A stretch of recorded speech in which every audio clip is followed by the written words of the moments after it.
Diversos processos de RH vão ser impactados pela Lei Geral de Proteção de Dados, desde o recrutamento de novos talentos até mesmo o desligamento de funcionários. Quer saber como? Antes, dê o like nesse vídeo e se inscreva no canal. Está começando mais um Em Pauta.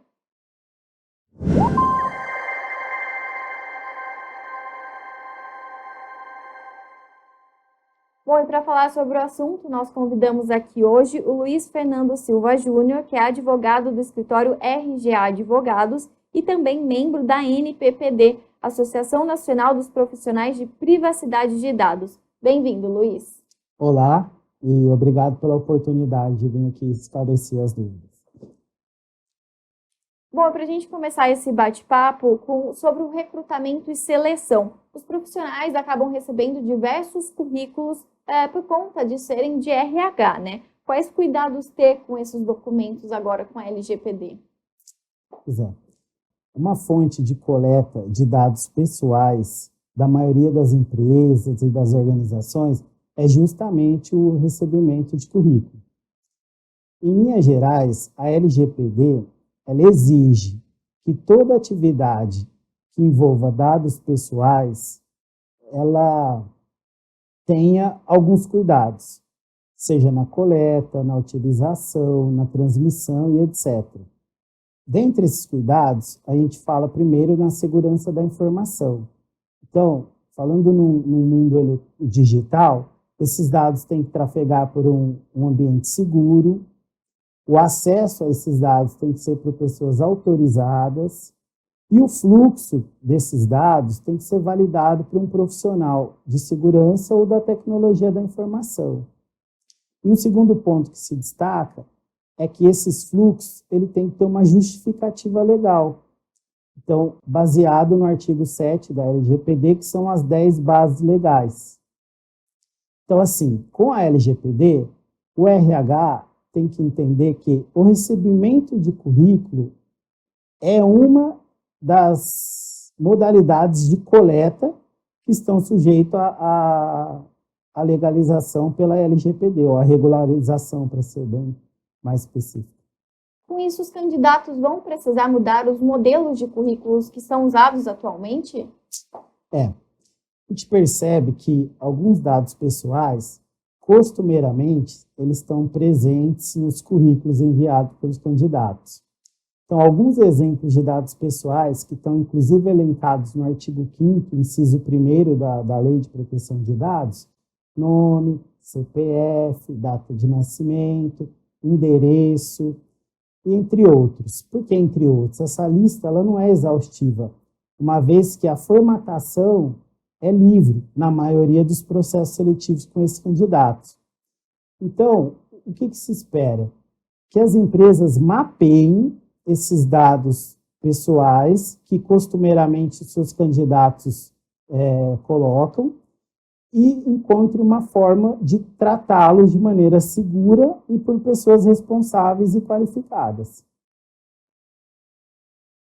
E como recepcionar e até descartar esses currículos? Atualmente, as empresas elas têm várias maneiras de captação desses currículos.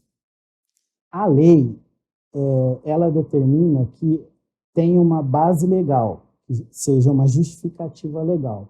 Então, assim, o que nós não aconselhamos? Com esses fluxos, com essas questões que a lei traz, não receber mais currículo de forma física. Por quê? O arquivo eletrônico, ele facilita o tráfego internamente em sede de TI. Uma coisa importante também é a questão de a empresa utilizar documentos que contenham dados pessoais e currículos como rascunho. Isso não pode mais existir, por essa questão da lei. E um outro ponto interessante é que arquivos físicos ou eletrônicos, eles não podem mais ficar eternamente na empresa. Então, ela tem que ter um prazo. Cumpriu-se a finalidade, a empresa tem que ter uma política de governança para esse descarte, como que é feito, e sempre notificando o proprietário desses dados caso haja algum problema. E terminado o processo seletivo, no caso de não contratação, é preciso eliminar o currículo de imediato? Não necessariamente. Pode haver a situação de um candidato desse, por exemplo, ingressar com uma ação pleiteando danos morais por perda da chance ou até mesmo por uma questão de discriminação no ato do processo seletivo. Então, para esses casos, é indicado que a empresa armazene esse currículo por até 2 anos, que é o prazo da lei, o prazo legal. Se a empresa entender que não, ela pode achar um meio mais convencional para descartar esses currículos. Muitas empresas acabam guardando esses currículos num banco de talentos para futuras oportunidades. Isso ainda vai poder existir com a LGPD? Sim, vai poder, mas com algumas observações. A primeira é que a gente já disse aqui, que tem que ter uma justificativa legal, dentro daquelas 10 possibilidades que o artigo 7 traz. Passado isso, esse banco de dados ele passa a ser um passivo da empresa, porque a empresa é um controlador desses dados. Sendo assim, a empresa vai ter que implementar uma governança, uma política de governança, um monitoramento desses fluxos, a questão do acesso, ela vai ter que ter uma forma do titular do dado poder acessar esses dados, auditorias acessarem esses dados. Então, envolve isso, criptografia, backups, rotina de restauração de dados, exclusão de dados, enfim. Pode ter o banco de talentos, só que traz todas essas responsabilidades para a empresa.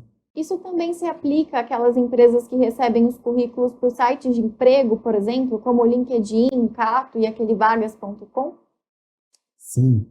Inclusive, as empresas têm que tomar muito cuidado com esses serviços, porque esses provedores de dados, na sua maioria das vezes, eles captam dados excessivos, que estão além do que a empresa vai precisar naquele processo seletivo. Então, quando a empresa for participar de um processo, ou uma campanha, ou um processo de seleção, verificar se os dados que estão ali captando se são realmente necessários para aquela vaga.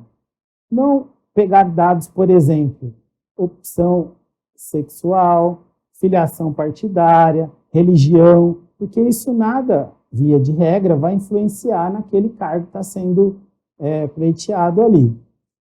Porque a LGPD, ela traz o princípio da minimização dos dados. Então, tem que ter uma justificativa do porquê que aqueles dados estão sendo coletados e armazenados. Então, a dica fica aí para as empresas tomarem cuidado nesse sentido. As empresas elas vão ser obrigadas a dar um feedback para esses candidatos, já que elas estão com os dados deles? E como pode funcionar isso? Com a LGPD, independentemente da base legal que ele vai escolher, daquelas 10 elencadas no artigo 7, alguns procedimentos têm que ser observados. No caso do recebimento de um currículo, a empresa vai ter que dar, por exemplo, uma sugestão, uma confirmação de recebimento desse e-mail, informando a qual finalidade está sendo captado aquele dado, se a vaga que ele está almejando é uma única vaga, ou se ela vai ficar num banco de talentos, por exemplo, e ser utilizado futuramente por outros departamentos da empresa ou até mesmo empresas do grupo. Vale lembrar que algumas empresas têm outras empresas parceiras. Aí, se a empresa for transmitir esses dados ou compartilhar, ela tem que ter o consentimento do dono do dado. Ela não pode simplesmente disponibilizar esses dados sem o consentimento. E aí tem que informar para esse dono dos dados pessoais por quanto tempo vai ficar aquele dado ali e também informar de forma clara e didática como ele acessa esses dados, se ele precisar de editar, se ele precisar, se ele entender que quer excluir esses dados do banco de dados, qual é a forma que ele deve fazer. Isso tudo está elencado no artigo 18 da LGPD, que traz o acesso, exclusão, edição, todas essas nuances aí que a lei traz. Doutor, hoje a gente está no chamado novo normal. E com isso, algumas entrevistas passaram a ser realizadas por vídeo e às vezes até gravadas. Muda alguma coisa com a LGPD?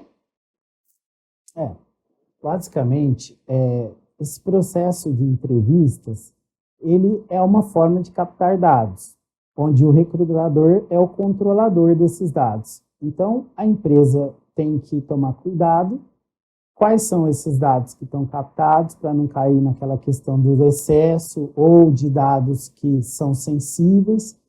E também tomar cuidado quem são as pessoas que vão acessar, porque ela tem que ter uma finalidade específica. Então, tem empresas que têm aquela pasta corporativa onde todo mundo acessa. É perigoso agora com a LGPD. Então, tomar cuidado com as pessoas que vão acessar esse conteúdo, o tipo de conteúdo que está ali.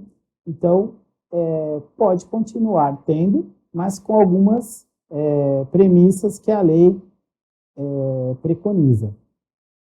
Contudo, o RH ele tem que possuir um inventário de dados onde ele possa verificar quais são os tipos de dados que ele coleta, qual a finalidade para que ele coleta, quais são as bases legais que ele vai utilizar em cada fluxo, ele determinar os fluxos e, junto com o TI, determinar uma política de governança, porque não basta implementar, isso tem que ser disseminado na empresa e ela tem que continuar, é uma coisa viva. Enquanto se houver captação e coleta de dados, isso tem que permanecer na empresa e ter a ajuda de todos os colaboradores.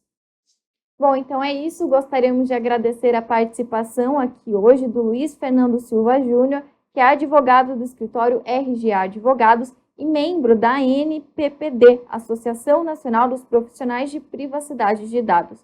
Muito obrigada, Luiz. Miele, eu que agradeço pela oportunidade e espero ter esclarecido algumas dúvidas aí, porque eu sei que o assunto é novo e vão surgir, com certeza, muitas dúvidas no dia a dia. Obrigado pela oportunidade.